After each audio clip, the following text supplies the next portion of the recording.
Aquest passat cap de setmana es va inaugurar a Cala Ratjada la doble exposició d'escultura i pintura de Guillem Crespí Alemany. Les escultures s'exposaran al llarg del passeig marítim Gavallí. Són 15 escultures que està formada per violins, galls i també carn roig.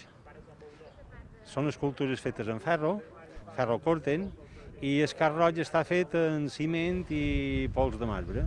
La meva temàtica des de fa molts anys se m'ha dit el mateix.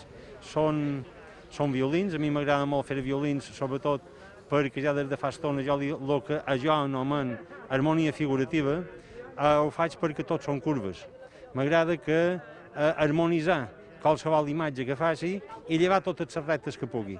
Per exemple, els violins, els galls, me permeten fer moltes de curves per conformar l'escultura.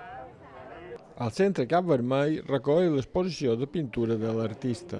L'exposició és una exposició que ja s'ha dut celebrant durant un parell d'anys aquí a Capdepera. És un pot treure l'art en el carrer i que la gent conegui l'art mentre es passeja pels passejos, pels carrers i per les places.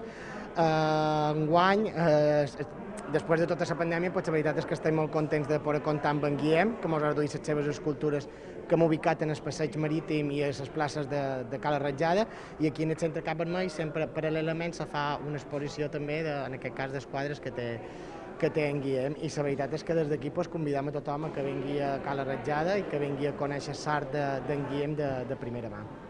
A mi personalment m'ha agradat molt la part de l'escultura, perquè són escultures de gran format, són escultures grosses i que criden molt l'atenció, i a més nosaltres els hi posam aquest rerefons de la mà des del passeig, que trobo que li diu molt i que pega molt, i els quadres també m'han agradat molt perquè a més són quadres plens de vitalitat, de color i d'alegria, i crec que ara en els temps que hem viscut el que necessitem és això, color, alegria i sentir-nos atret per l'art. Aquest estiu, els vianants del passeig marítim podran gaudir de l'escultura de Crespí Alemany fins al proper mes d'octubre.